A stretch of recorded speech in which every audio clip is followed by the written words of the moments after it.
So my dear children's, আশা করি তোমরা সবাই খুব ভালো আছো এবং পড়াশোনা করছো। তো আমরা তো সামনে পুজো, কিন্তু পুজো হলেও আমাদের কিন্তু অনেকগুলি সাবধানতা অবলম্বন করতে হবে এবং আমাদের কিন্তু দেখো প্রচণ্ড সাবধানতা ছাড়া কিন্তু আমাদের কিন্তু এখন খুব অসুবিধা হবে, তাই না? তো এর মাঝেও কিন্তু আমাদের পড়াশোনা কিন্তু কন্টিনিউ করতে হবে। যেমন একদিকে আনন্দ, ঠিক ততটা কিন্তু আমাদের কিন্তু পড়াশোনার প্রতি কিন্তু আমাদের অবহেলা করলে চলবে না। এবং সেই কারণে কিন্তু আমাদের পড়াশোনাগুলি আমাদের কিন্তু ঠিক করে করে রাখতে হবে। আমাদের যে চ্যাপ্টারগুলি আমরা পড়ছি আমরা কিন্তু প্রথম দিনই কিন্তু আমি তোমাদের সিলেবাসটা যে পার্টটা রিডিউসড হয়েছে, কোন কোন পার্টের মধ্যে আছে আমি বলে দিয়েছি।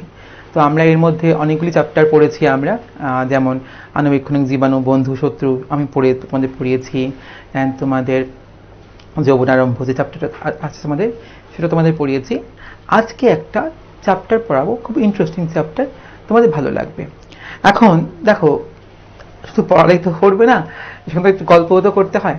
বহুদিন তোমাদের সঙ্গে দেখা হচ্ছে না, গল্প করতে পারছি না। আজকে ভাবলাম একটু গল্প শুরু করি। এখন মনে করো তুমি ছোটবেলায় যখন তোমরা ছোট ছিলে, আমিও ছোট ছিলাম, তখন কিন্তু আমরা একটা খেলা খেলতাম। আমরা কি করতাম? আমরা কতগুলো বিল্ডিং বানাতাম না? সেই বিল্ডিং বানাবার জন্য আমাদের কি প্রয়োজন ছিল? আমাদের কতগুলো বিল্ডিং ব্লক প্রয়োজন ছিল, তাই তো? আমরা কি করতাম? সেই বিল্ডিং ব্লকগুলিকে আমরা জোড়া লাগিয়ে লাগিয়ে আমরা বিল্ডিং বানাতাম, তাই না? এবার মনে করো আমরা যখন ঘর বাড়ি বানাই, তখন আমরা কি করি? আমাদের ইট লাগে, তাই তো? ইটগুলিকে আমরা কি করি? সিমেন্ট দিয়ে দিয়ে আমরা বসিয়ে বসিয়ে আমরা একটা আস্ত একটা ঘর বানাই। তাহলে সেটা আমাদের ছোটবেলার বিল্ডিং খেলার বিল্ডিং ব্লকই হোক না কেন, বা এখন আমাদের যে ঘর আছে সেই ঘরের জন্য প্রয়োজনীয় আমাদের ইট হোক না কেন, বা আমাদের কিন্তু ঘর বানাবার জন্য কতগুলো স্ট্রাকচার প্রয়োজন, তাই তো? আমাদের শরীরটা যদি একটা ঘর মনে করি আমরা, তাহলে আমাদের এই শরীরটা বানাবার জন্য কিন্তু কতগুলো এমন ছোট ছোট বিল্ডিং ব্লক, ইট বর্তমান আছে, ঠিক তো?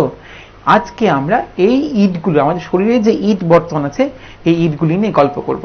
শুনতে কেমন অবাক লাগছে, তাই না? যে স্যার কি বলছে, আমাদের শরীরে ইট আছে? না, আমাদের শরীরে ইট না, বা বিল্ডিং ব্লকও না, আমাদের শরীরে কিন্তু ইটের মতো, ইটের যে কাজটা, ইটটা কি কাজ করেছিল? অনেকগুলো ইট একসঙ্গে থেকে থেকে আমাদের কি করেছিল? ওয়াল তৈরি হয়েছে, তাই তো? দেন আমাদের যে বিল্ডিং ব্লকগুলো কি করেছিলাম? আমরা বিল্ডিং ব্লকগুলো জোড়া লাগিয়ে লাগিয়ে আমরা বিল্ডিং বানিয়েছিলাম। আমাদের শরীরেও কিন্তু এরকম কতগুলো স্ট্রাকচার আছে, কতগুলো গঠন আছে, যার নাম হচ্ছে কি? কোষ। এই কোষ থাকার ফলে কিন্তু আমাদের সম্পূর্ণ শরীরটা তৈরি হয়েছে। আজকে আমরা আমাদের চ্যাপ্টার 8 কোষ গঠন ও কাজ সম্পর্কে আমরা আলোচনা করব, ঠিক তো? তাহলে দেখো, আমাদের শরীরে এই যে কোষ, এই কোষ যদি না থাকতো তাহলে কিন্তু আজকে আমাদের শরীরটাই তৈরি হতে পারতো না। শুধুমাত্র আমার না, তোমার না, যে কোনো সজীব, প্রত্যেকটা সজীবের কিন্তু কোষ বর্তমান, ঠিক তো? তাহলে সজীব বস্তু মানে কিন্তু কোষের অবস্থা আছে কিন্তু এখানে, এটা কিন্তু আমার মাথায় রাখতে হবে কিন্তু। তাহলে আমরা কোষ গঠন ও কোষের কাজ সম্বন্ধে আজকে আমরা গল্প করব। দারুণ একটা চ্যাপ্টার, দেখবে তোমাদের খুব ভালো লাগবে। যদি কোনো অসুবিধা হয় ফোন করবে, আমি তোমাদের সমস্ত প্রশ্নের উত্তর দিয়ে দেবো। শুধু আজকের চ্যাপ্টার না, তোমাদের যে চ্যাপ্টারগুলি আমি পড়িয়েছি এই চ্যাপ্টার থেকে যদি কোনো প্রশ্ন থাকে তোমাদের এর মধ্যে, তোমরা ফোন করবে, আমি তোমাদের উত্তরগুলি তোমাদের বুঝিয়ে দেওয়ার চেষ্টা করবো আজকে আবার। এবার প্রশ্ন হচ্ছে, আমি প্রথম যেটা বললাম, গল্প করি চলো, কেননা বহুদিন তো গল্প হয় না আমাদের সঙ্গে, চলো গল্প করি। এবার গল্পটা হচ্ছে এই যে কোষ, যে কোষের গঠন বা কাজ নিয়ে আমরা পড়াশোনা করবো, চ্যাপ্টারটা পড়বো, সেটা না হয় পড়া যাবে, কিন্তু এটাকে তো আরেকটু গল্প করে নিই। যে বিল্ডিং ব্লকের গল্প করলাম, ঘর বানাবার গল্প। এবার প্রশ্ন হচ্ছে কোষের গল্পটা কোত্থেকে শুরু হচ্ছে? একজন বিজ্ঞানী ছিল, ওনার নাম হচ্ছে রবার্ট হুক। অনেক বছর আগে, প্রায় 1636 এই সময়কালে উনি করলেন কি? উনি গাছের যে চামড়া আছে না, যাকে আমরা মানে বার্ক বলি বা কর্ক বলি, ঠিক আছে? সেই গাছের চামড়াকে উনি নিয়ে ওনার নিজের তৈরি একটা যন্ত্র, মাইক্রোস্কোপ যন্ত্রের সাহায্যে, ঠিক মাইক্রোস্কোপ না, তখন এটাকে মাইক্রোস্কোপ যন্ত্র আবিষ্কার বা পরবর্তী প্ল্যানিং অনেক পরে হয়েছে বলতে পারি, একটা ম্যাগনিফাইড করে উনি দেখলেন যে ওই কর্কের মধ্যে অনেকগুলি ছোট ছোট স্ট্রাকচার বর্তমান, এবং প্রত্যেকটা স্ট্রাকচার দেখতে মৌচাকের বাসার মতন এরকম দেখতে আর কি, ঠিক আছে? এবং প্রত্যেকটা স্ট্রাকচার কিন্তু একরকম, মানে তাদের যে গঠনটা ঠিক একরকম, এবং তারা কিন্তু পরস্পর হতে আল্লাহ, ঠিক আছে। উনি দেখলেন যে কর্ক, মানে কর্ক কোথায় পেলাম আমি, কর্ক, CORK, কর্ক, বা যেটা কি গাছের চামড়া, ঠিক তো। উনি ওই গাছের চামড়াকে কেটে সেটাকে যখন ওনার যে ম্যাগনিফাইড যে ডিভাইসটা উনি করেছিলেন তা দিয়ে যখন দেখলেন এরকম স্ট্রাকচার উনি দেখতে পেলেন। উনি এদের নাম দিলেন কি, সেল। রবার্ট হুক, তাহলে কে ছিল, রবার্ট হুক। কে নাম দিল, রবার্ট হুক। আমাদের কিন্তু এই যে রবার্ট হুক, এই বিজ্ঞানীর নাম কিন্তু আমাদের সারা জীবন মনে রাখতে হবে।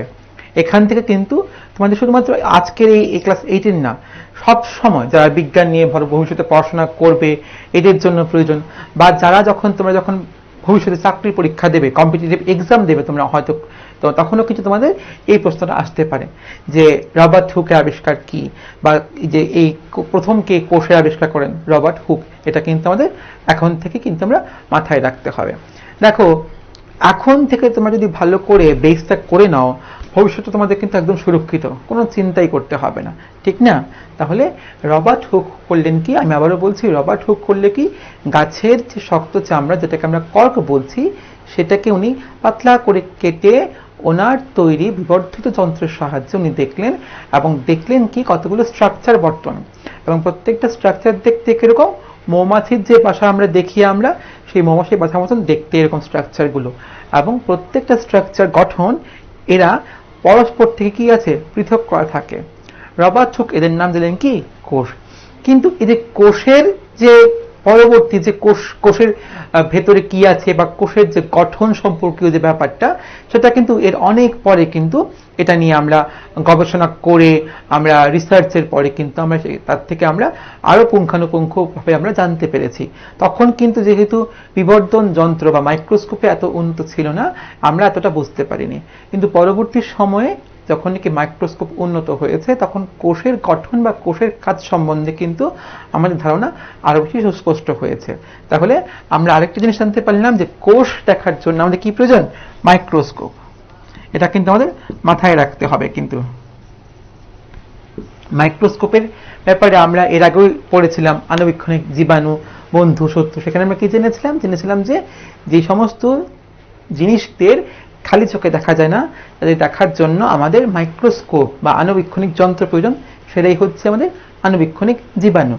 শুধুমাত্র জীবাণুদের ক্ষেত্রে না, কিন্তু কোষ দেখার ক্ষেত্রেও কিন্তু, বা কোষের গঠন সম্পর্কীয় আলোচনার জন্য কিন্তু আমাদের মাইক্রোস্কোপ প্রয়োজন, ঠিক আছে। এবার তাহলে আমরা কিন্তু আমরা জানতে পারলাম যে কোষের ব্যাপারটা কি। এবার প্রশ্ন হচ্ছে, এই কোষ নিয়ে কিন্তু আমাদের অনেক কিছু জানতে হবে আমাদের, ঠিক তো। এবার প্রশ্ন হচ্ছে কোষের আকৃতি ও আকার। দেখো, কোষগুলিকে বিভিন্নভাবে ভাগ করা হতে পারে, তার আকার, আকৃতি, গঠন বিভিন্ন রকমভাবে ভাগ করতে পারি। এবার আমি প্রথমে কি বলেছিলাম তোমাদের, সজীব। আমি কি বলেছিলাম, সজীব বস্তু মানে কিন্তু কোষ বর্তমান, তাই তো। আমি প্রথমে তো বলেছিলাম যে সজীব বস্তু মানেই কোষ। এবার সজীব বস্তুর মধ্যে আমাদের উদ্ভিদও আছে, আমাদের প্রাণীও আছে। এবার এই সজীব বস্তুকে কোষের উপর নির্ভর করে আমি কিভাবে ভাগ করব। এই সজীব বস্তুকে আমরা ভাগ করি কিভাবে, উদ্ভিদ বা প্রাণী। কিভাবে ভাগ করছি, যারা নাকি সবুজ এবং নিজের খাদ্য প্রস্তুত করে এদের আমরা উদ্ভিদ বলছি, এবং যারা নাকি সবুজ বা ক্লোরোফিল না বিহীন, নিজের খাদ্য প্রস্তুত করতে পারে না, নির্ভরশীল, এদেরকে আমরা প্রাণী বলে ভাগ করছি। ডিপেন্ডিং আপন কি, কিসের উপর নির্ভর করে, ফটোসিনথেসিস। আমরা ফটোসিনথেসিস নিয়ে কিন্তু ক্লাস 6-7 বারবার পড়াশোনা করেছি আমরা, তাই তো। তাহলে এবার যদি তোমাকে বলি আমি যে সজীব বস্তুকে কোষের উপর নির্ভর করে তুমি কি করে ভাগ করবে, তুমি তাহলে কি করবে, তখন কিন্তু আমাদের ভাগ করব, সজীব বস্তুকে কোষের উপর নির্ভর করে ভাগ করা হচ্ছে এককোষী ও বহুকোষী। কিছু কিছু সজীব বস্তু আছে, সজীব প্রাণ আছে, যাদের সম্পূর্ণ শরীরটা একটা মাত্র কোষ দিয়ে নির্মিত হয়, এদের বলা হচ্ছে কি এককোষী। এদের ক্ষেত্রে সম্পূর্ণ দেহটা এটা একটা কোষের সমন্বয়ে গঠিত হয়। কারা এরা, মনে করো আমাদের অ্যামিবা, আমাদের এই প্যারামেশিয়া, এগুলি কিন্তু সব পড়েছি আমরা, তাই না। প্যারামেসিয়াম, অ্যামিবা, প্যারামেসিয়াম, এগুলো কিন্তু পড়েছি আমরা, তাই তো? এগুলি সব কি? এগুলি হচ্ছে কিন্তু প্যারামেসিয়াম বা আর্দ্র প্রাণী, এগুলি হচ্ছে কিন্তু এককোষী। আমি তোমাদের একটা এককোষী একটা এঁকে দেখাই। দেখো, অ্যামিবার এমন একটা আমাদের এককোষী একটা জীব যার দেহের গঠনের কোনো আকৃতি নেই। তুমি যেমন খুশি করে একটা তুমি এরকম গোল করে যেমন খুশি করে তুমি এঁকে দাও, এটাই অ্যামিবা হয়ে যাবে। সেখানে তোমাকে চিন্তা করতে হবে না যেটাকে অ্যামিবা হয়েছে কি হয়নি। এবার যদি প্যারামেসিয়াম বলি, কিরকম হচ্ছে প্যারামেসিয়াম? আমি তোমাদের উপরে একটু এঁকে দেখাই প্যারামেসিয়ামটা কিরকম। প্যারামেসিয়াম স্ট্রাকচার কিন্তু আবার সবসময় একরকম থাকবে, ঠিক আছে? এই হচ্ছে আমাদের প্যারামেসিয়াম, ঠিক তো? কি প্যারামেসিয়াম, আর এই হচ্ছে নাকি অ্যামিবা।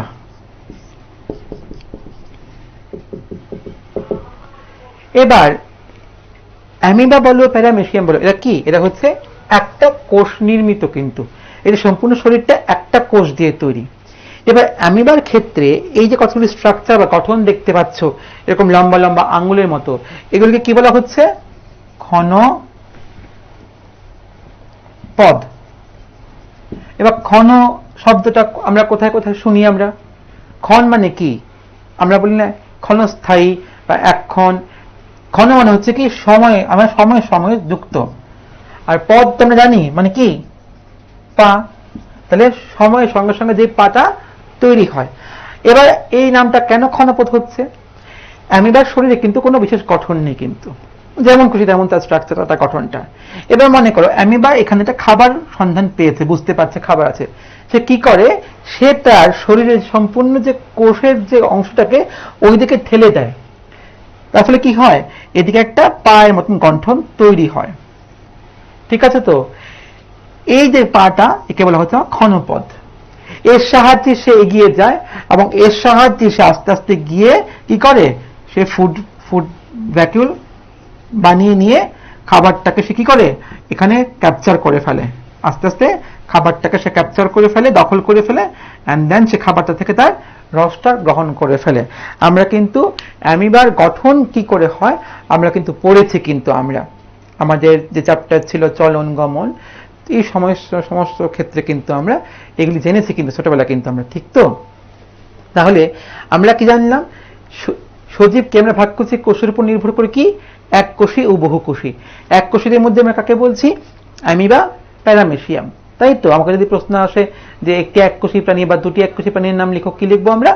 Amoeba, paramecium. প্রশ্ন আসতে পারে ক্ষণপদ কোথায় দেখা যায়, কি লিখবো? ক্ষণপদ অ্যামিবাতে দেখা যায়। এবার প্রশ্ন আসতে পারে ক্ষণপদের কাজ কি, কি লিখবো আমরা? লিখবো অ্যামিবার ক্ষণপদ অ্যামিবার গমনের জন্য সাহায্য করে।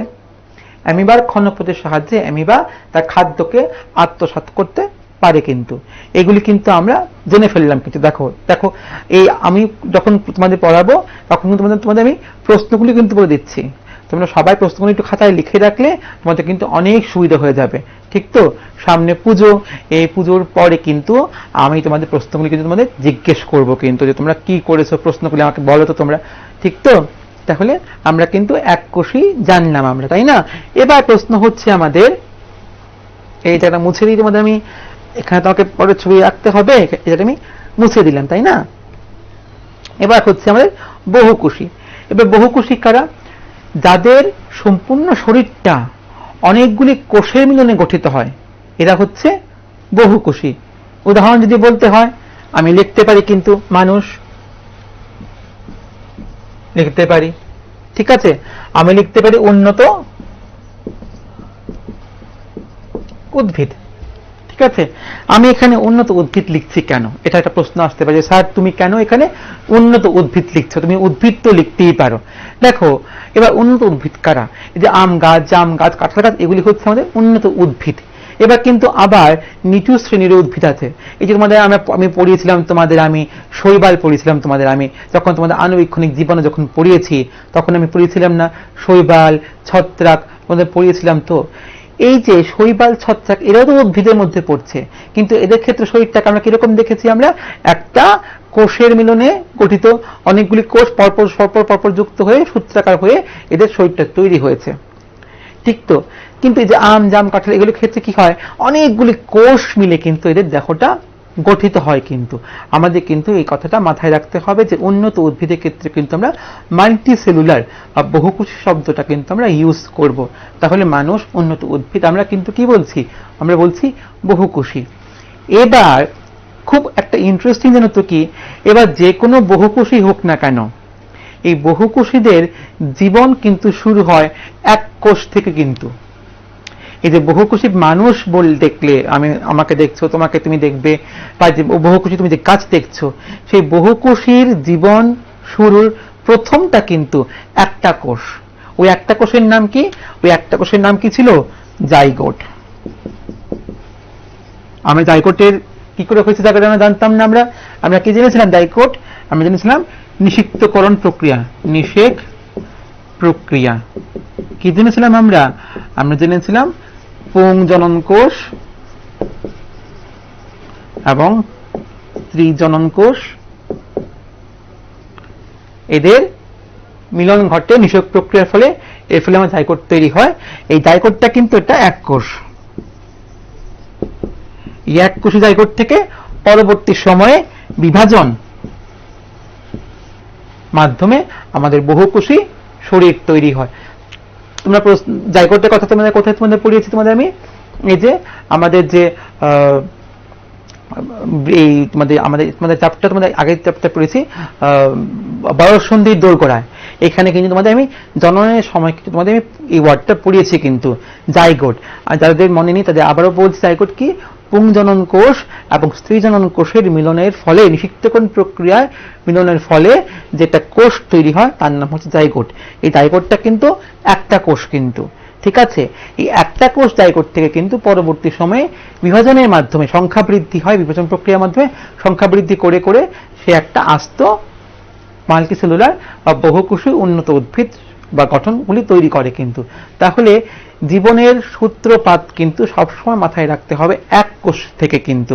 এবার সেই এক কোষটা পরবর্তী সময়ে বিভিন্ন ক্ষেত্রে এই কিছু কিছু আছে, এরা এক কোষী থেকে গেছে, যারা নাকি আমরা বলছি আমরা নিচু শ্রেণীর অ্যামিবা, প্যারামেসিয়াম, এই সমস্ত আণুবীক্ষণিক জীবাণু, এবং কিছুটা হচ্ছে কি মানে ইভলিউশনের মাধ্যমে বিবর্তনের পর্যায়ক্রমে এরা আস্তে আস্তে আস্তে আস্তে এরা বহুকোষী হয়েছে এবং বহুকোষী উন্নত প্রাণীর মধ্যে কিন্তু এরা চলে গেছে।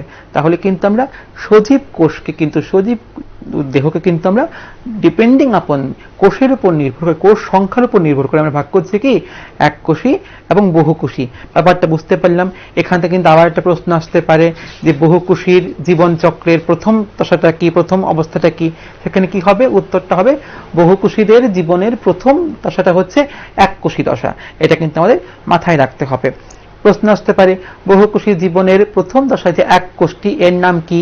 এর নাম কি হবে? জাইগোট। জাইগোট তৈরির প্রক্রিয়া কি? প্রশ্ন উত্তর কি হবে? নিষিক্তকরণ প্রক্রিয়া। দেখো এখান থেকে কিন্তু অনেকগুলি প্রশ্ন তোমাদের কিন্তু আমি তোমাদের বলে দিচ্ছি কিন্তু, এগুলো ছোট ছোট ছোট প্রশ্ন। এই প্রশ্নগুলি তোমাদের উত্তর তোমরা এখন শিখে ফেলো, লিখে রাখো তোমরা, তোমাদের কিন্তু একদম অসুবিধা হবে না। তাহলে আমরা কিন্তু তাহলে এই জায়গাটা বুঝতে পারলাম।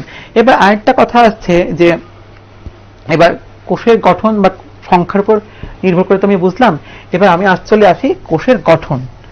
ভালো লাগছে তো? দেখো কত সহজ একটা চ্যাপ্টার।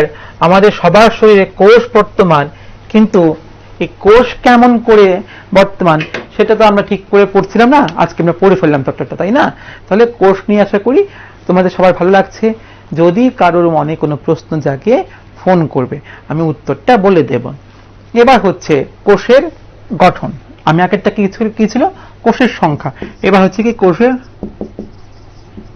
গঠন। দেখো কোষের গঠনের উপর নির্ভর করেও কিন্তু কোষকে ভাগ করা যায়। কেমন? দেখো আমাদের কিছু কিছু কোষ আছে যেগুলি দেখতে এরকম, তার দুটো দিক খুব সরু, মাঝখানটা মোটা, ঠিক আছে? এগুলি আমাদের কোন আমাদের হচ্ছে এই যে কোষগুলি, এই কোষগুলি আমাদের কিন্তু দেহের বর্তমান, দেহের কিছু কিছু অংশে এই কোষগুলি বর্তমান, ঠিক আছে? কিছু কিছু কোষ আছে আমাদের গোল, আমাদের আরবিসি বা লোহিত রক্ত কণিকা। ঠিক আছে, এছাড়া আমাদের কি কি আছে, আমাদের কিন্তু নার্ভ কোষ বর্তমান কিন্তু আমাদের একটা নার্ভ কোষ আছে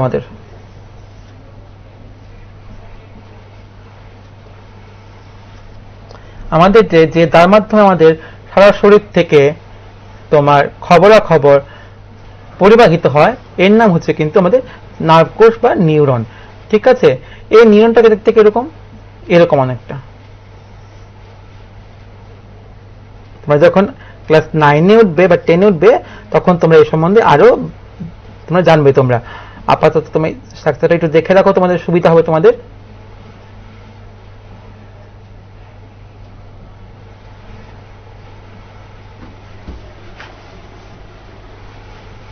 স্নায়ু কোষ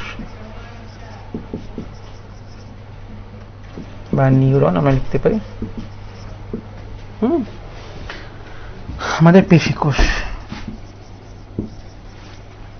আমাদের দেখো সবগুলি কিন্তু কোষই কিন্তু এটা দেখতে কিরকম, এটা হচ্ছে দুদিকটা হচ্ছে তার সরু ট্যাপারিং, মাঝখানটা মোটা, তাহলে এটা অনেকটা মাকু আকৃতির না? এটা হচ্ছে কি আমাদের লোহিত রক্ত কণিকা, আমাদের আরবিসি গোল। অন্যদিকে এটা কিরকম দেখো, এটা একটা লম্বা একটা স্ট্রাকচার গঠন, এটা আবার কি হচ্ছে তার চতুর্দিকে ব্রাঞ্চ হয়েছে। আমাদের স্নায়ু কোষ বা আমাদের নিউরন, প্রত্যেকটা কোষের কাজ কিন্তু আলাদা, তার গঠনের উপর নির্ভর করে কিন্তু তার কাজটাও কিন্তু আলাদা হয়। কেমন দেখো, এই যে কোষটা, এই কোষটা হচ্ছে কি তার পেশি কোষ। পেশি কোষের কাজ কি? পেশি কোষ হচ্ছে তোমার সংকোচন প্রসারণের সময় সাহায্য করে। এই যে আমাদের হাতের যে পেশি কোষগুলি, এগুলি কি হয় সংকোচিত প্রসারিত হয়। এই যে কোষগুলি, এই কোষগুলির কাজগুলি দেখো, এগুলি কি হচ্ছে দেখো ইলাস্টিক ইন নেচার, লম্বা ইলাস্টিক ইন নেচার কিন্তু এরা। ঠিক তো, এবার মনে করো তুমি এই পায়ে ব্যথা পেয়েছো, এই খবরটা কিন্তু কোথায় যায় আলটিমেটলি? এই খবরটা কিন্তু মাথায় যায়। এবার কি করে যাবে? সঙ্গে সঙ্গে এই পা থেকে মাথা অনেকটা দূর, কি করে খবরটা যাবে? আমাদের শরীরে এরকম চেইন, এরকম এই একটা এর পরে আরেকটা এরকম, এখানে আমার আরেকটা এরকম আছে স্নায়ু কোষ আছে। আমি তোমাদের জাস্ট ছবিটা আঁকলাম।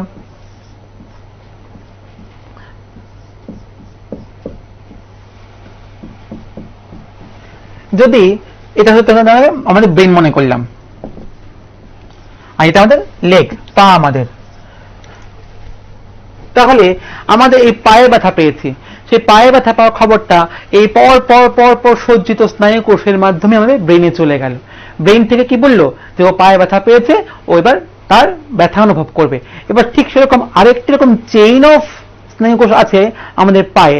আমরা তখন কি করি, পায়ে আমরা ব্যথা পেলে পাটাকে সরিয়ে ফেলি, আমাদের অ্যাকশনগুলি আমরা তখন দেই কিন্তু। তাহলে দেখো এই যে তার কাজের উপর নির্ভর করে কিন্তু তার কোষের গঠনটাও কি হচ্ছে, তার পরিবর্তিত হচ্ছে। এই যে আরবিসি, এর কাজ কি? এর কাজ হচ্ছে তোমার রক্তের মূল উপাদান কিন্তু লোহিত রক্ত কণিকা বা রক্তের রং যে লাল হয় সে আরবিসির কারণে। এবার সেটা কি হচ্ছে, গোল। তো এবার সে গোল হওয়ার কারণে কি হচ্ছে, সে ইজিলি রক্তবাহর মধ্যে দিয়ে সে চলে যেতে পারছে।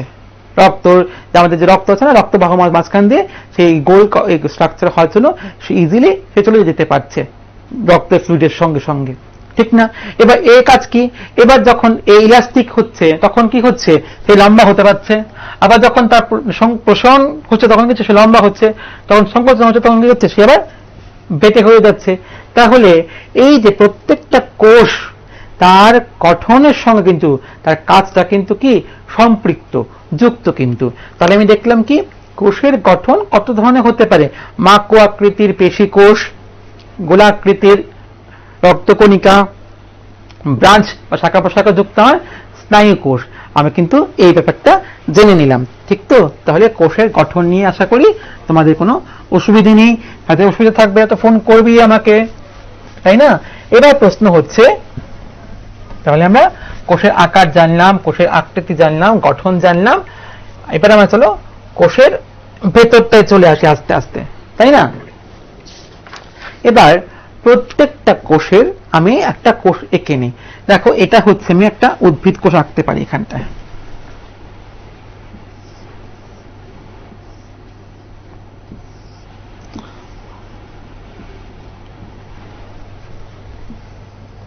এটা প্রাণী কোষ। আমাদের বইগুলো যখন আমরা আঁকি, আমরা এরকম খুব সুন্দর করে চারকোনা করে আঁকি আমরা, ঠিক না? বা গোল, সুন্দর গোল করে আঁকি আমরা। একটা কথা মাথায় রাখবে, বায়োলজিক্যাল কোন স্ট্রাকচার, কোন গঠন কিন্তু কোনো সময় জিওমেট্রিক্যাল ফ্যাশন অবলম্বন করে না। মানে জ্যামিতিক ভাবে সে একদম সম্পূর্ণভাবে তার সমস্ত অ্যাঙ্গেলগুলি, কোণাগুলি সব সব খুব সুন্দর একদম হবে, একদম একদম খুব ফ্যাশন করে স্ট্রাকচার একদম পুরো সব মিলে গেছে, এই অ্যাঙ্গেল সব মিলে যাবে, মানে আমরা বলি কি জ্যামিতি বা জিওমেট্রি, কোনো সময় কিন্তু মিলবে না। শরীরের গঠনে যে কোষগুলোর সঙ্গে কিন্তু জিওমেট্রি কোনো সময় মিলবে না, কিন্তু মাথায় রাখবে। এটা হচ্ছে উদ্ভিদ কোষ, এটা হচ্ছে প্রাণী কোষ, ঠিক আছে? উদ্ভিদ কোষ যেরকম ষড়ভুজাকৃতি হয় আর কি আমরা। এবার হচ্ছে প্রত্যেকটা কোষের একটা কিন্তু বেসিক স্ট্রাকচার থাকে, যাকে বলা হচ্ছে কোষ পর্দা। তাহলে উদ্ভিদ কোষ হোক বা প্রাণী কোষ হোক, কোষের বাইরে একটা গঠন থাকে, যাকে বলা হচ্ছে কি কোষ পর্দা। তাহলে এটা হচ্ছে কি তার, এই যে গঠনটা, কোষের বাইরে যেটা লেয়ার থাকে, গঠনটাকে হচ্ছে কি তার কোষ পর্দা, ঠিক তো? এইবার উদ্ভিদ কোষের ক্ষেত্রে কোষ পর্দার বাইরে আরেকটা গঠন বর্তমান থাকে, একে বলা হচ্ছে, কি বলো, কেউ পারো তো খুব খুশি হব আমি। এই গঠনটাকে বলা হচ্ছে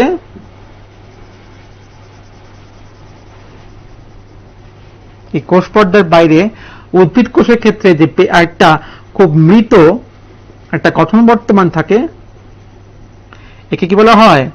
একে বলা হচ্ছে আমার কোষ প্রাচীর। তাহলে একমাত্র উদ্ভিদ কোষের ক্ষেত্রে কিন্তু কোষ পর্দার বাইরে কোষ প্রাচীর বর্তমান, মাথায় রাখবে কিন্তু, ঠিক তো? এবার আমরা তাহলে আস্তে আস্তে কোষের গল্পটা শুরু করি। তাহলে আমি একটা জিনিস জানলাম যে উদ্ভিদ কোষ হোক বা প্রাণী কোষ হোক, উভয় ক্ষেত্রে কোষের বাইরে একটা যে পর্দা বর্তমান থাকে, একে বলা হচ্ছে কোষ পর্দা। উদ্ভিদ কোষের ক্ষেত্রে কোষ পর্দার বাইরে আরেকটা পুরো মোটা গঠন থাকে, তাকে বলা হচ্ছে কোষ প্রাচীর। এবার প্রশ্ন আসতেই পারে যে উদ্ভিদ কোষের ক্ষেত্রে কেন কোষ প্রাচীর বর্তমান, ঠিক তো? দেখো, উদ্ভিদ কোথায় থাকে? উদ্ভিদ সবসময় বাইরে থাকে, এ ঝড়, জল, বৃষ্টি, সূর্যের তাপ সবসময় সহ্য করছে। এই যে এত প্রতিকূল পরিবেশে তোমার মনে করো তুমি ঠান্ডা লাগছে, তোমার আমরা সঙ্গে কি করবো? আমরা আমাদের সঙ্গে সঙ্গে কাপড় চোপড় পরবো না আমরা? উদ্ভিদ ক্ষেত্রে কাপড় চোপড় পরার কোনো সিস্টেম নেই, কে ফরাবে বলো? এবার বৃষ্টি হচ্ছে, আমরা শেল্টার নেই, উদ্ভিদ কোথা থেকে শেল্টার নেবে বলো? উদ্ভিদ তো মুভ করতে পারে না, তাই না? তাই হচ্ছে কি এরা কি করে, এদের প্রতিকূল অবস্থাটাকে প্রতিরক্ষা করার জন্য এরা কোষ পর্দার বাইরে আরেকটা এরকম প্রোটেক্টিং একটা মোটা একটা লেয়ার তৈরি করেছে, যার কাজ কি প্রতিরক্ষা করা, প্রতিকূল আবহাওয়া থেকে উদ্ভিদ কোষকে প্রতিরক্ষা করা। এজন্য এটা মোটা, এবং এই কারণে কিন্তু সে মৃত, কিন্তু মোটা এবং মৃত এই অংশটা ধরে কোষ প্রাচীর। কি কোষ প্রাচীরের যদি ক্যারেক্টার বলে কি লিখবে? পুরু ও মৃত, এক নম্বর। দ্বিতীয় নম্বর কি লিখবে? উদ্ভিদ কোষে বর্তমান। আরেকটা কি লিখবে বলো? আমি তোমাদের আণুবীক্ষণিক জীবাণু যখন পড়েছি একটা কথা বলেছিলাম, এই কোষ প্রাচীর কিন্তু কোথায় আছে এছাড়া? এই কোষ প্রাচীর কিন্তু ব্যাকটেরিয়া ক্ষেত্রেও কিন্তু দেখা যায়। এজন্য ব্যাকটেরিয়াকে কিন্তু উদ্ভিদের মধ্যে ইনক্লুড করা হচ্ছে। কেন? ওই ব্যাকটেরিয়ার ক্ষেত্রে যেহেতু কোষ প্রাচীর বর্তমান, আর উদ্ভিদের ক্ষেত্রে যেহেতু কোষ প্রাচীর বর্তমান, তাই ব্যাকটেরিয়াকে ওই উদ্ভিদের মধ্যে ঢোকানো হয়েছিল কিন্তু, ঠিক তো? তাহলে এই কোষ প্রাচীর সম্বন্ধে তিনটা প্রশ্ন তোমাদের উত্তর পয়েন্ট লিখতে হলে কি লিখবে তোমরা? কোষ প্রাচীর পুরু ও মৃত, কোষ প্রাচীর উদ্ভিদের ক্ষেত্রে দেখা যায়, কোষ প্রাচীর ব্যাকটেরিয়ার ক্ষেত্রে বর্তমান। আরেকটা কি লিখতে পারো? কোষ প্রাচীর উদ্ভিদকে প্রতিকূল আবহাওয়া পরিবেশ থেকে প্রতিরক্ষা প্রদান করে, ঠিক তো? তাহলে কিন্তু আমরা কোষ প্রাচীর সম্বন্ধে আমরা জেনে নিলাম। এবার তাহলে চলে আসি ভেতরে। তাহলে এবার এই যে অংশটা, এই যে জায়গাটা, এই যে খালি জায়গাটা, এটাকে কি বলা হচ্ছে? এটাকে বলা হচ্ছে তার সাইটোপ্লাজম। সাইটোপ্লাজম। তাহলে সাইটোপ্লাজম কিন্তু এখানে এই যে এই অংশটা কিন্তু সাইটোপ্লাজম। তাহলে কোষের কোষ পর্দা পরিবৃত ভেতরের যে অংশ এটা হচ্ছে কি তার সাইটোপ্লাজম, ঠিক তো? এই সাইটোপ্লাজমের মধ্যে কিন্তু আরেকটা অংশ বর্তমান গোলাকার অংশ, এর নাম হচ্ছে নিউক্লিয়াস। এই নিউক্লিয়াস কিন্তু উদ্ভিদ কোষ হোক বা প্রাণী কোষ হোক উভয় ক্ষেত্রেই বর্তমান। তাহলে এই গোলাকার অংশটার নাম কি হচ্ছে? এর নাম হচ্ছে নিউক্লিয়াস।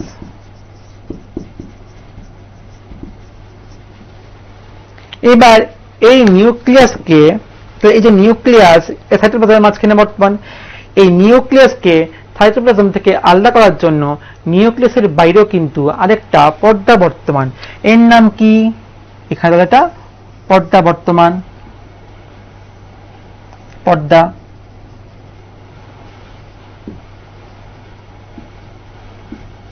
পর্দা, তাহলে পর্দাটার নাম কি? এই পর্দাটার নাম হচ্ছে নিউক্লিয়ার পর্দা, ঠিক তো? তাহলে এটা হচ্ছে কি আমার নিউক্লিয়ার পর্দা। তাহলে আমি কি জানছি? আমি সাইটোপ্লাজমের মধ্যে কে আছে আমার মাঝখানে? আমার বর্তমান হচ্ছে নিউক্লিয়াস। নিউক্লিয়াস সব ক্ষেত্রেই বর্তমান, উদ্ভিদ কোষ হোক প্রাণী কোষ হোক সব ক্ষেত্রেই নিউক্লিয়াস বর্তমান। নিউক্লিয়াস সাইটোপ্লাজম হতে পৃথক থেকে কিসের মাধ্যমে? নিউক্লিয় পর্দার সাহায্যে। এবার নিউক্লিয়াসে, সেই নিউক্লিয়াসের ঠিক মাঝখানে আরেকটা অংশ আমরা দেখতে পাই, তার নাম হচ্ছে কি গোলাকার অংশ, তার নাম হচ্ছে কি নিউক্লিওলাস। এই গোলাকার অংশটার নাম হচ্ছে কি নিউক্লিওলাস। এইবার এই যে নিউক্লিয়াসের মধ্যে কিন্তু একটা ভীষণ গুরুত্বপূর্ণ জিনিস বর্তমান থাকে। এই নিউক্লিয়াসের মধ্যে অনেকগুলো সুতার মতো অংশ জড়িয়ে পেঁচিয়ে বর্তমান থাকে। এগুলির নাম কি? এগুলির নাম হচ্ছে আমার ক্রোমাটিন ফাইবার, ক্রোমাটিন তন্তু। এই ক্রোমাটিন তন্তুই কিন্তু পরবর্তী সময়ে ক্রোমোজোমে পরিবর্তিত হয়, এবং এই ক্রোমোজোমের মধ্যে কে বর্তমান থাকে? আমার জিন বা ডিএনএ বর্তমান থাকে। এবং এই জিন বা ডিএনএ কাজ কি? এই জিন বা ডিএনএ কাজ হচ্ছে কিন্তু বংশগতির ধারক ও বাহক।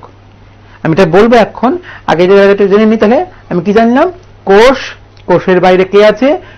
প্রতিটা কোষের বাইরে আছে কোষ পর্দা। স্পেসিফিক্যালি উদ্ভিদ কোষের ক্ষেত্রে কোষ পর্দার বাইরে আরেকটা পুরু মোটা মৃত প্রাচীর বর্তমান থাকে, যা উদ্ভিদ কোষকে প্রতিরক্ষা দেয়, তার নাম হচ্ছে কি কোষ প্রাচীর, ঠিক তো? কোষের কোষ পর্দা পরিবৃত ভেতরের যে অংশ, এর নাম কি? সাইটোপ্লাজম, ঠিক তো? প্রতিটা কোষের মধ্যক্ষেত্রে একটি অংশ বর্তমান থাকে, গোলাকৃতি অংশ বর্তমান থাকে, তার নাম কি? নিউক্লিয়াস।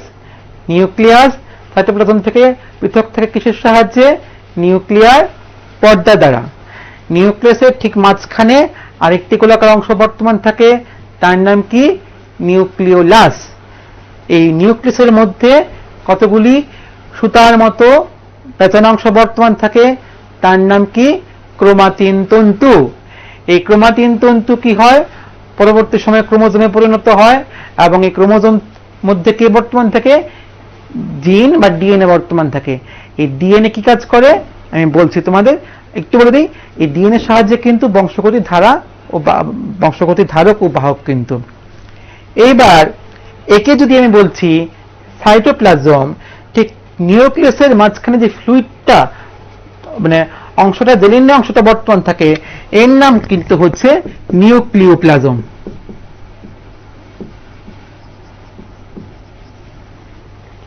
কোষের এই যে অংশটা যেখানে ফ্লুইড বর্তমান আছে, এর নাম সাইটোপ্লাজম, আর নিউক্লিয়াসের এখানে যে ফ্লুইডটা বর্তমান, এর নাম হচ্ছে কি? নিউক্লিওপ্লাজম, ঠিক তো? এইবার এই যে নিউক্লিয়াস, আমি জানি নিউক্লিওলাস জানলাম, আমি জানলাম কি? ডিএনএ। আমি এটা পড়াবো। এই সাইটোপ্লাজমে নিউক্লিয়াস তো একখানে আছে, সাইটোপ্লাজমে এখানে কিন্তু কোষের আরো গুরুত্বপূর্ণ কোষীয় অঙ্গাণুগুলি বর্তমান থাকে। এরা কারা? এরা হচ্ছে আমার, আমি এখানে একটা ছবি এঁকে দেখি, এর নাম হচ্ছে আমার মাইটোকন্ড্রিয়া।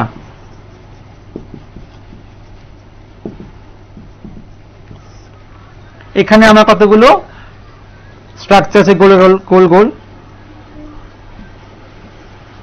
এর নাম হচ্ছে কি গলগি বডি। এছাড়া আমার কতগুলো এরকম দুইটা অংশযুক্ত স্ট্রাকচার আছে, এর নাম হচ্ছে কি আমার রাইবোজোম। এই সাইটোপ্লাজমের মধ্যে কিন্তু একাধিক কোষীয় অঙ্গাণু বর্তমান। আমি প্রত্যেকটা নাম শুধু বললাম, মাইটোকন্ড্রিয়া, গলগি বডি, রাইবোজোম। আমি এগুলি কাজ মানে বলছি, আমি বোর্ডটাকে একটু মুছে ফেলি তাহলে তোমাদের বুঝতে সুবিধা হবে, তাহলে তোমাদের আরেকটু তোমাদের ক্লিয়ার হবে ব্যাপারটা। আমি আবার ছবি এঁকে তোমাদের আরেকটা মানে বোঝাচ্ছি তোমাদের। আমরা কি এঁকেছিলাম? আমরা এঁকেছিলাম যে একটা কোষ,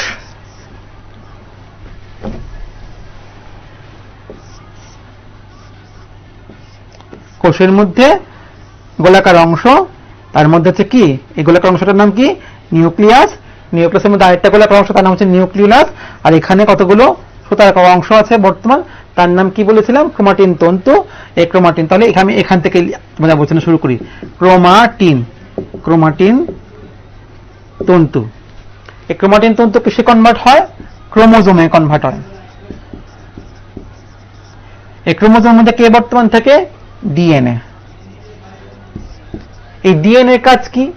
এই ডিএনএ কাজ হচ্ছে, দেখো প্রত্যেকটা বংশের কতগুলো চরিত্র বর্তমান থাকে, বৈশিষ্ট্য বর্তমান থাকে, এবং এই বংশানুক্রমিক ভাবে কিন্তু এই চরিত্র বা বৈশিষ্ট্য কিন্তু এক প্রজন্ম থেকে অপর প্রজন্মে কি হয়?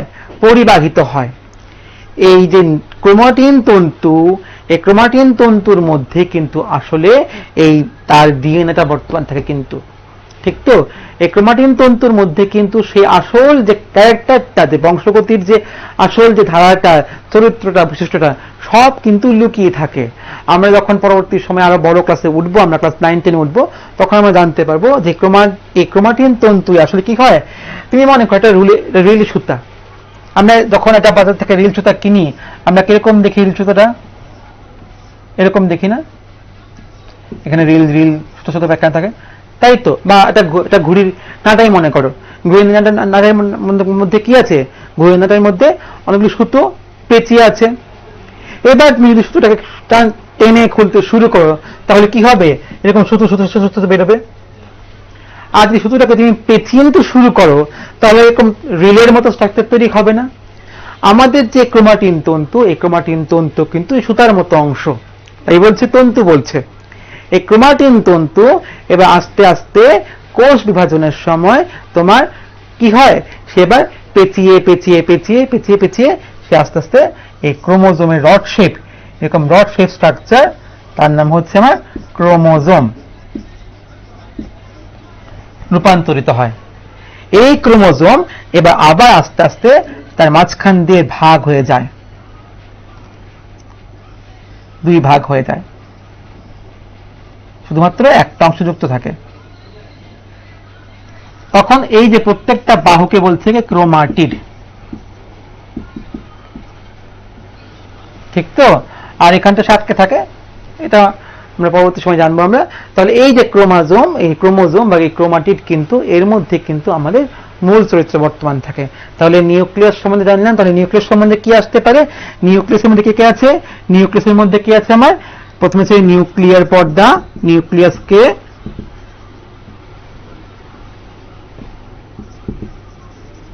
নিউক্লিয়ার পর্দা এখানে আছে। নিউক্লিয়ার পর্দার কাজ কি? নিউক্লিয়ার পর্দা নিউক্লিয়াসকে সাইটোপ্লাজম থেকে পৃথক রাখে, ঠিক তো? এই নিউক্লিয়ার পর্দার চরিত্র কিরকম? এই নিউক্লিয়ার পর্দার চরিত্র কোষ পর্দার মতোই সজীব এবং সছিদ্র। এবার যদি সছিদ্র ছিদ্রযুক্ত না হতো, এখানে যদি ছিদ্র না হতো, তাহলে কি হতো? সাইটোপ্লাজম থেকে জিনিসপত্র, বিভিন্ন তোমার সল্ট প্রবেশ করতে হতো, নিউক্লিয়াসে প্রবেশ করতে পারতো না। আবার নিউক্লিয়াস থেকে কিন্তু জিনিসপত্র কিন্তু সাইটোপ্লাজমে বেরোতে পারতো না। তার এই নিউক্লিয়ার পর্দার মধ্যে ছিদ্র হওয়ার কারণে কি হয়? সাইটোপ্লাজম থেকে বিভিন্ন সল্ট বা লবণ নিউক্লিয়াসের মধ্যে ঢুকতে পারে, এবং নিউক্লিয়াস থেকে কিন্তু বিভিন্ন তোমার এই যে মলিকিউলস কি হতে পারে? বেরোতে পারে কিন্তু সাইটোপ্লাজমে। নিউক্লিয়ার পর্দা কি? সছিদ্র এবং জীবিত। ডাইনামিক কি জানলাম নিউক্লিয়াসের ক্ষেত্রে? কি বর্তমান? নিউক্লিওলাস।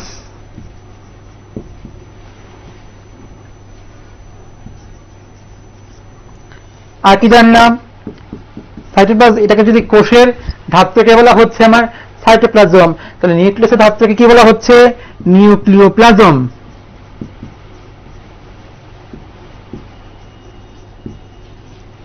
আর কি জানলাম? কে আছে আমার? আমার আছে ক্রোমাটিন তন্তু। তাহলে এই হচ্ছে আমার নিউক্লিয়াস। এই ক্রোমাটিন তন্তু, এই যে আমাদের ক্রোমোজোমে কনভার্টার, আমি তোমাদের দেখিয়ে দিলাম। তাহলে নিউক্লিয়াস নিয়ে আশা করি কোনো প্রশ্ন নেই। যদি থাকে প্রশ্ন করবে, ফোন করবে, আমি বুঝিয়ে দেব। এবার প্রশ্ন হচ্ছে আমাদের আমি একটু তোমাদের বলেছিলাম যে কোষের যদি ধাত্র হয়, যদি এটা কোষ হয়, কোষের ক্ষেত্রে যদি কোষ পর্দা বর্তমান থাকে, বাইরে কোষ প্রাচীর আছে, এটা কি হচ্ছে কি? তার সাইটোপ্লাজম। এটা হচ্ছে কি? তার ধাত্র বা ম্যাট্রিক্স। একে সাইটোপ্লাজম কি হচ্ছে? এই হচ্ছে আমার কোষের ধাত্র। এই সাইটোপ্লাজমের মধ্যে কিন্তু একাধিক কোষীয় অঙ্গাণু বর্তমান। বিভিন্ন ধরনের নিউক্লিয়াস যেমন একটা অঙ্গাণু, এছাড়া কিন্তু আরো কোষীয় অঙ্গাণু বর্তমান। এর একটা নাম হচ্ছে কি? একটা হচ্ছে কি আমার মাইটোকন্ড্রিয়া। এটাই রাখলাম কি নাম? মাইটোকন্ড্রিয়া। এই মাইটোকন্ড্রিয়ার কাজ কি? একে বলা হচ্ছে পাওয়ার হাউস বা কোষের শক্তিঘর। কোষের শক্তিঘর। এবার কেন বলা হচ্ছে কোষের শক্তিঘর?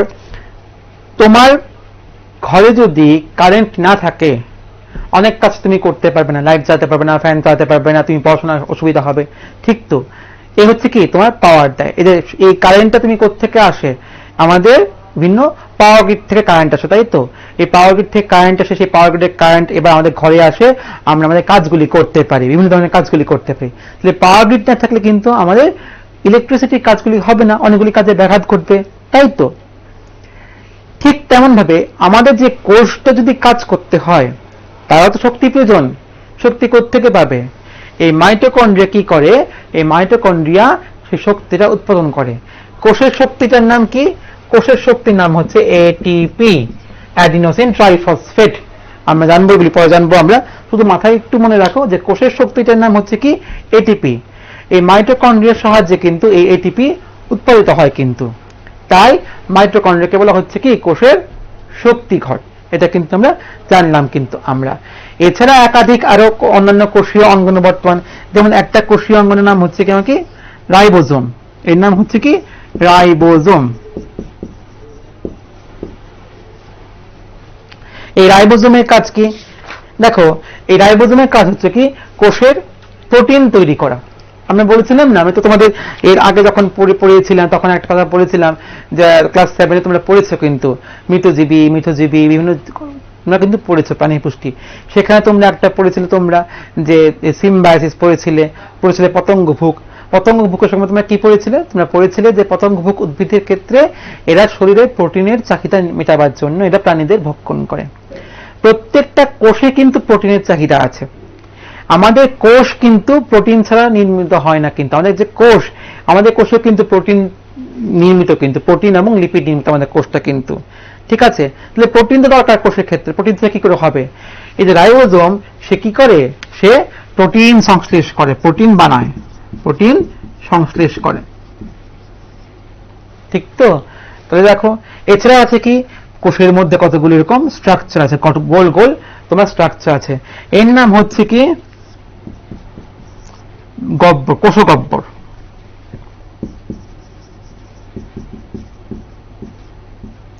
এই কোষগহ্বর যদিও উদ্ভিদ কোষের ক্ষেত্রে একটু বেশি থাকে, প্রাণী কোষের ক্ষেত্রে কোষগহ্বরের সংখ্যাটা একটু কম থাকে, উদ্ভিদ কোষে কোষগহ্বরের সংখ্যাটা একটু বেশি থাকে। তাহলে দেখো, আমরা কিন্তু কোষের বিভিন্ন যে গঠন সম্বন্ধে কিন্তু আমরা জানলাম। এবার তোমাদের প্রশ্ন আসতেই পারে যে উদ্ভিদ কোষ এবং প্রাণী কোষের মধ্যে তোমরা কি করে পার্থক্য করবে, তাই না? কি করে করবে বলো? তোমরা পারবে সবাই, আমি জানি তোমরা পারবে। প্রথম কি হবে? উদ্ভিদ কোষের ক্ষেত্রে কি বলবে? উদ্ভিদ কোষের ক্ষেত্রে কোষ প্রাচীর বর্তমান। প্রাণী কোষের ক্ষেত্রে কিন্তু কোষ প্রাচীর বর্তমান নেই। উদ্ভিদ কোষের ক্ষেত্রে বিশেষ যে একটা রঞ্জক কণা আছে, আমরা জানি কিন্তু আমরা ক্লাস 7-এ পড়েছি যে এই কারণে কিন্তু উদ্ভিদ কোষ তার ফটোসিনথেসিস করতে পারে। রঞ্জক কণাটার নাম কি? ক্লোরোপ্লাস্টিড। উদ্ভিদ কোষের ক্ষেত্রে বিশেষ ধরনের রঞ্জক কণা বর্তমান জানা হচ্ছে ক্লোরোপ্লাস্টিড। প্রাণী কোষের ক্ষেত্রে কিন্তু ক্লোরোপ্লাস্টিড নেই। উদ্ভিদ কোষের গহ্বরের সংখ্যা বেশি, প্রাণী কোষে কিন্তু গহ্বরের সংখ্যা অপেক্ষাকৃত কম, কিন্তু বা নেই বলতে গেলে প্রাণী কোষের ক্ষেত্রে। ঠিক তো? উদ্ভিদ কোষ তোমার ষড়ভুজাকৃতি হয়, প্রাণী কোষ কিন্তু গোলাকৃতি হয় মোটামুটি।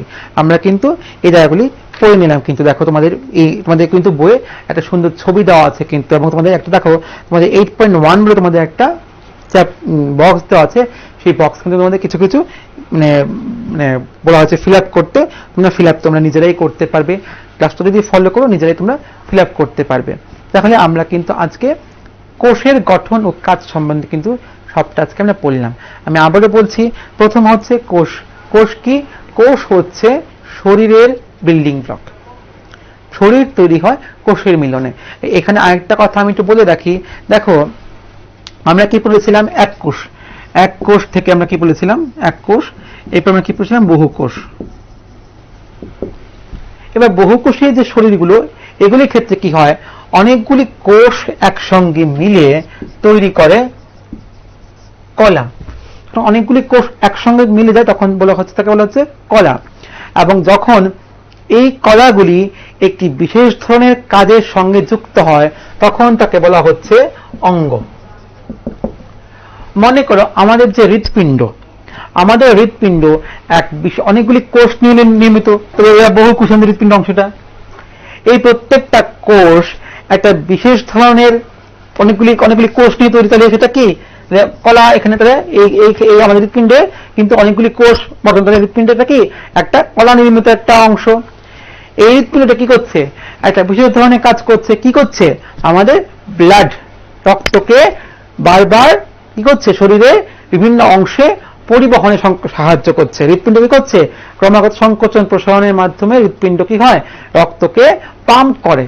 হৃৎপিণ্ড কি করছে? একটা বিশেষ ধরনের কাজ করছে। হৃৎপিণ্ড কিন্তু অন্য কোনো কাজ করে না। সে কি করে? সে ব্লাডকে পাম্প করে রক্তকে সারা শরীরে পৌঁছে দেয়। তাহলে কলা এবং অঙ্গের পার্থক্যটা বুঝতে পারলাম। কোষ কি? কোষ হচ্ছে শরীরের গঠনগত একক। কোষ কি? শরীরের গঠনগত একক। এই কোষ যখন অনেকগুলি কোষ একসঙ্গে মিলে যায় তখন তাকে বলা হচ্ছে কলা। এবং যখন এই কলাগুলো একটি বিশেষ ধরনের কাজের সঙ্গে যুক্ত হয় তখন তাকে বলা হচ্ছে আমার অঙ্গ। বুঝতে পারলাম? তাহলে আমরা কিন্তু আজকে বললাম যে কোষ কাকে বলে। কোষের গঠনের পার্থক্য আমরা জানলাম যে কোষের গঠনে অনেক ধরনের পার্থক্য আছে। কিছু কিছু ক্ষেত্রে এরা তোমার মাকো আকৃতি হয়, যেমন আমাদের পেশি কোষ। কিছু কিছু ক্ষেত্রে এরা লম্বা ব্রাঞ্চ শাখা প্রশাখা যুক্ত হয়, স্নায়ু কোষ। কিছু কিছু ক্ষেত্রে এরা গোলাকৃতি হতে পারে, আমাদের আরবিসি কোষগুলো। এছাড়া কোষকে আমরা কি করে মাপবো? কোষকে মাপবো আমরা মাইক্রনে। কোষ মাপার জন্য যে ইউনিটটা সেটা হচ্ছে মাইক্রন। ঠিক আছে? এবার আমাদের কোষ এককোষী বহুকোষী তোমরা পড়লামই। এবার কোষের গঠনের মূল বিষয় কি? উদ্ভিদ কোষ হোক বা প্রাণী কোষ হোক, কোষের বাইরে কিন্তু একটি বিশেষ পর্দা বর্তমান থাকে যার নাম হচ্ছে কোষ পর্দা। কোষ পর্দা সছিদ্র সজীব হয়। কোষ পর্দার উদ্ভিদ কোষের ক্ষেত্রে কোষ পর্দার বাইরে আরেকটি বিশেষ আবরণ বর্তমান থাকে, তার নাম হচ্ছে কি? কোষ প্রাচীর। তাই তো? এবার কোষ পর্দা পরিবৃত উদ্ভিদ কোষের যে অংশটা তাকে এই ধাত্র একে বলা হচ্ছে কি? সাইটোপ্লাজম। সাইটোপ্লাজমের মধ্যে একাধিক কোষীয় অঙ্গাণু বর্তমান থাকে, যেমন মাইটোকন্ড্রিয়া, গলগি বডিজ, ভ্যাকিউল ইত্যাদি বর্তমান থাকে এই আমাদের সাইটোপ্লাজমের মধ্যে। এই সাইটোপ্লাজমে কোষের একটি বিশেষ অঙ্গাণু বর্তমান, তার নাম হচ্ছে কি? নিউক্লিয়াস। নিউক্লিয়াস সাইটোপ্লাজম থেকে পৃথক থাকে কিসের সাহায্যে? একটি বিশেষ পর্দার সাহায্যে। এর নাম কি? এর নাম হচ্ছে নিউক্লিয়ার পর্দা। নিউক্লিয়াসের ঠিক মাঝখানে আরেকটি গোলাকৃতি অংশ বর্তমান থাকে, তার নাম কি? নিউক্লিওলাস। এবং সম্পূর্ণ নিউক্লিয়াসের যে অংশ ধাত্র একে বলা হচ্ছে নিউক্লিওপ্লাজম। এবং নিউক্লিয়াসে একাধিক এরকম সুতার মতো কতগুলো অংশ দেখতে বর্তমান, তাকে বলা হচ্ছে কি? ক্রোমাটিন তন্তু। এই ক্রোমাটিন তন্তু পরবর্তী সময়ে ক্রোমোজোমে পরিবর্তিত হয়। এবং এই ক্রোমোজোমের মধ্যে কি থাকে? ডিএনএ বা জিন বর্তমান থাকে, যা বংশগতির ধারক ও বাহক হিসাবে কাজ করে। তাই তো? আর উদ্ভিদ কোষ প্রাণী কোষের পার্থক্য খুব সহজ। উদ্ভিদ কোষের ক্ষেত্রে কোষপ্রাচীর বর্তমান থাকে, প্রাণী কোষে কোষপ্রাচীর নেই। উদ্ভিদ কোষের ক্ষেত্রে ভ্যাকুলের সংখ্যা বেশি, প্রাণী কোষের ক্ষেত্রে নেই। উদ্ভিদ কোষে ক্লোরোপ্লাস্টিড বর্তমান, প্রাণী কোষে ক্লোরোপ্লাস্টিড নেই। সেটা কি খুব সোজা, তাই দেখো। তাহলে আজকে কিন্তু আমরা এই চ্যাপ্টারটা শেষ করলাম, কোষের গঠন ও কাজ। যদি কারো কোনো প্রশ্ন থাকে তোমরা ফোন করবে, এবং পরবর্তী সময়ে আমাদের, যদিও এরপরে কোনো তোমাদের প্রশ্ন থাকে, শুধু এই চ্যাপ্টার না, আগে যে চ্যাপ্টারগুলি পড়িয়েছি এখান থেকে যদি তোমাদের কোনো প্রশ্ন থাকে তোমরা ফোন করে আমার সঙ্গে জেনে নিও। আশা করি তোমরা সবাই খুব সুস্থ থাকবে, ভালো থাকবে, সাবধানে থাকবে, মাস্ক পরবে, স্যানিটাইজার ইউজ করবে, একদম খুব সাবধানে থাকবে। ঠিক আছে, ভালো থেকো, সুস্থ থেকো তোমরা।